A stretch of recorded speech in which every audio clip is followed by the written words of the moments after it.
The most annoying thing about the DJI Osmo Nano is that it can look genuinely incredible. And then it can also look like the footage is broken. Same camera, same walk, same vibe, and suddenly the frame does this tiny sideways shifting thing that looks like a glitch. Not a shake, not a wobble, more like the image is sliding in microbursts, like it's trying to correct itself and failing for a split second. And the reason this is so irritating is that the best looking footage I've shot on it so far is also the footage where that shifting shows up. So the question isn't, can this look good? It obviously can. The question is, can it look good and stay reliable when you're moving? Here's the actual takeaway. If you want the Nano to feel like a serious part of your workflow, 10-bit D-Log-M is the unlock. It grades better, it holds up better, and it stops looking like disposable action cam footage once you bring it into the timeline. But if you're moving, the Sport option is basically non-optional. Because the moment Sport is off, you might get prettier frames, but you also risk the stabilisation weirdness that makes the footage feel unusable no matter how nice the colors are. So this isn't a review, and it's definitely not an outdoor adventure montage. It's a simple framework for using this thing as B-roll without getting betrayed by your own settings. Quick boundaries so this stays honest. I'm not using this as a talking head camera. I'm not vlogging with it for 40 minutes and pretending the onboard mic is a miracle. This is B-roll, cutaways, overhead angles, and walking shots. Things that are annoying to set up with a bigger camera. Also, it's not even my camera, I know we did this before. It's my wife's, which means I'm not doing the whole strap it to the underside of a scooter type of thing. Even though I've seen people do it and it looks insane, I am not adventurous enough to turn someone else's gear into a scratched up science experiment. So, controlled tests, repeatable behavior, and settings that make sense for indoor creator life, not the marketing brochure. I've done 4 recordings with that thing that matter. 2 walking clips with Sport enabled, recorded in an 8-bit profile. Both are fine, stable, clean, no drama. The only issue is they lack a little punch once you start comparing them to nicer footage, or you try to push them in grading.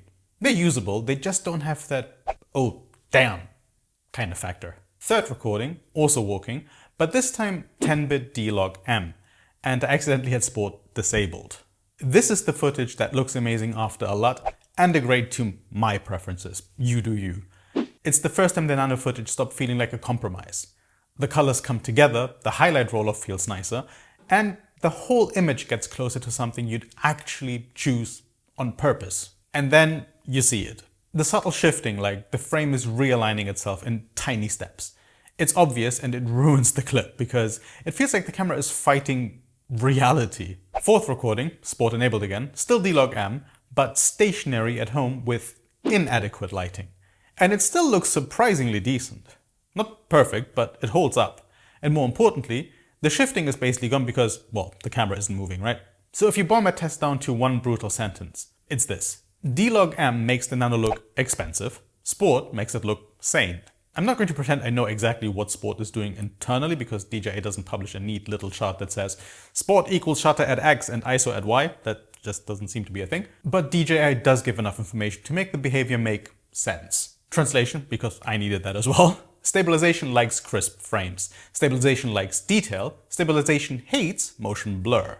So when you're walking, if the camera's exposure strategy lets more blur creep in, or if it's juggling shutter and ISO too aggressively, the stabilizer has less clean information to work with. That's when you can get weird artifacts, micro jitters, edge warping, or that the frame just shifted sideways kind of feeling. And that lines up perfectly with what I'm seeing here. Sport on, walking footage is stable and boring in the best way. Sport off, the image can look nicer in isolation, but the stabilization can start doing that unsettling shifting thing. Also, just to keep this grounded, DJI's own manual describes stabilization modes and what they are meant for. Rocksteady is described as stabilizing while retaining the dynamics of movement and being suitable for sports scenes. And horizon balancing is described as keeping footage horizontally stable within a range. So even DJI is basically admitting different movement types need different stabilization behavior, which obviously makes sense, right? It's not rocket science. If you want the simplest way to confirm the Sport link without arguing with anyone on the internet, do one repeatable A/B test. Same route, same time of day, same resolution, and frame rate. D-Log-M both times, then one with Sport and one with Sport off. Apply the exact same LUT and grade. If the shifting only appears on Sport off, you've got a real answer for your own use case, which is the only answer that actually matters. This is the part where people either oversell it or dismiss it. No, this is not going to replace a larger camera with a proper lens. That's not a fair comparison and it's not what it's for. But DJI's own manual is clear about the intent. D-Log-M is designed for professional color grading, especially in high contrast or multicolor scenarios. And 10-bit is there for smoother color transitions. That's exactly how it behaves in practice. If you shoot D-Log-M and you're willing to do even a basic grade, this thing becomes a B-roll machine. It's small enough to live in your workflow, and the footage has enough flexibility that you can make it match your preferences instead of being stuck with whatever the camera thinks nice actually looks like. DJI even provides an official Osmo Nano D-Log-M to Rec 709 LUT, which is basically them acknowledging that people are expected to take this footage into post, which is nice. So for me, the Nano makes sense when you treat it like this. Shoot D-Log-M, drop in a sensible LUT as a starting point, grade to taste, and keep sport on whenever your body is moving through space. That's the whole recipe. Now, audio. The mic is sensitive, and for what I'm doing, it's absolutely fine. If it's scratch audio, sync audio, which I use the most, or background ambience, it works. If you're trying to do serious talking head with it, that's a different conversation. Pun intended, I guess. And you probably already know you're making a compromise. Do you like your box, sir? Your box in a box with your toys inside? Very much. 10 out of 10. Now, while it will obviously depend on how close you are to the camera, I don't think this type of audio is something you could rely on for more heavy-duty work, so to speak. But even if I get closer, I don't think it gets much better. I just think it's, well, a bit louder, but that's probably about it. So you make up your own choice. Choice? So you make up your own mind if this is what you can use or not. Now, mounts and movement, because this is where people get carried away with fantasy use cases. For walking, it's amazing. It's the one movement type where the camera feels like it's doing exactly what you want. It gives you clean POV B-roll with basically zero effort, and that's the whole point. For running, I don't really rate it. Chest mount on a magnetic lanyard. Your upper body naturally shifts left to right, and the camera follows. You get this constant lateral drift that no stabilizer can fully hide because it's not random shake. It's your whole body moving. The visor cap mount is better, but then you remember you turn your head while running because, well, you're a human being who exists in an environment. So walking, yes. Running, not for me. And the reason I think it's a B-roll monster is that the versatility is genuinely ridiculous for something this small. You can get shots that would otherwise be annoying, risky, or just not worth the effort with bigger gear. I'm just not going to push it into the do something reckless category because, again, not my camera. Here's the broader takeaway, because it applies to basically every small camera that claims it can do, well, everything. These cameras don't win by being the best image you own. They win by being the least annoying way to get a shot you would otherwise skip. The Nano is at its best when you also stop treating it like a toy and start treating it like a specialized tool. That doesn't mean you can't treat it like a toy because it is quite fun.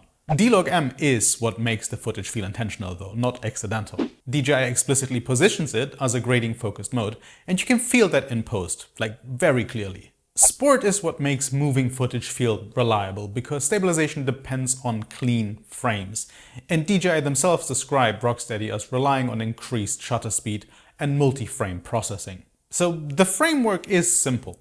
If you're stationary indoors, you can get away with more and still get nice results. If you're walking, shoot D-Log-M and treat sport like it's part of the color workflow because the footage is only useful if it stays stable. If you're running, your mount choice will sabotage you before the camera does. Trust me, like I just couldn't get it to work while running. And if you're expecting it to replace a larger camera, you're asking the wrong questions of it, to be honest.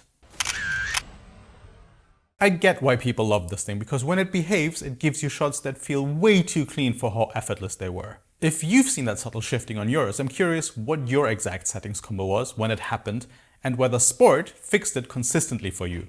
Let me know in the comments, and as you're going down there anyway, why not leave a like on the way as well? If you don't feel like writing anything, I'd like to invite you to spam some potato emojis into the comments as per usual, because why not? Thank you for watching, and see you next time. Bye bye.